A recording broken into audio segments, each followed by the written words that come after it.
ពុកធ្ងន់ជាងលោកកាពុកជាអ្នកផ្ដ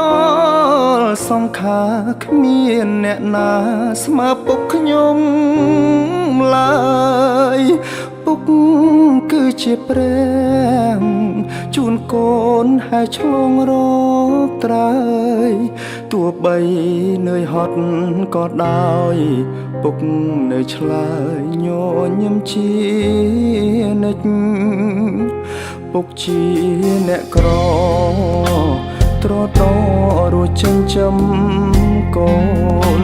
ជីវិតរស់សត្វដូចក្បូនកាយស្រពោនញើស្រោចកាយ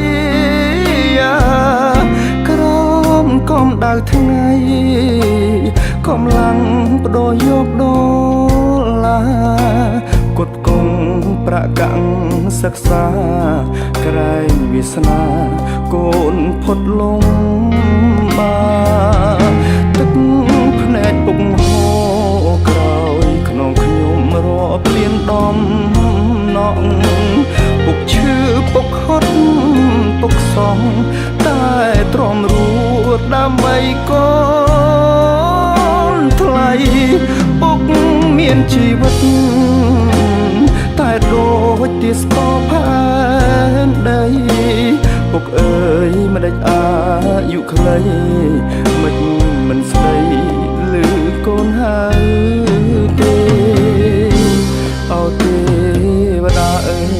យហេតុអ្វីមិនប្រណីខ្ញុំពីមុនមានពុកជួបជុំពេលនេះខ្ញុំអស់ពុកហើយសល់ត្រឹមរូបថតកូនសួរពុកលែងតបឆ្លើយជីវិតកូនរួបាត់ត្រើយអោព្រះអើយដាក់ទោសខ្ញុំម្លេះ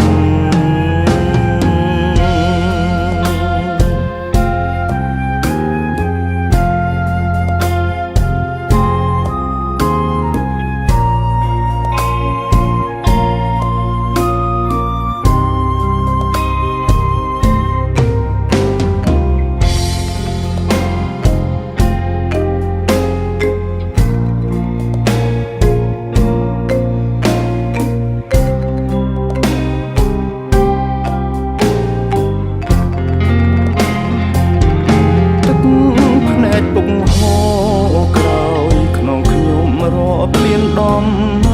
ណក់ពុកឈឺពុកហត់ពុកសងតែទ្រាំរួតដើម្បីកូនថ្លៃពុកមានជីវិតតែដូចជាស្គរផែនដីពុកអើយមិនដេចអាយុខ្លី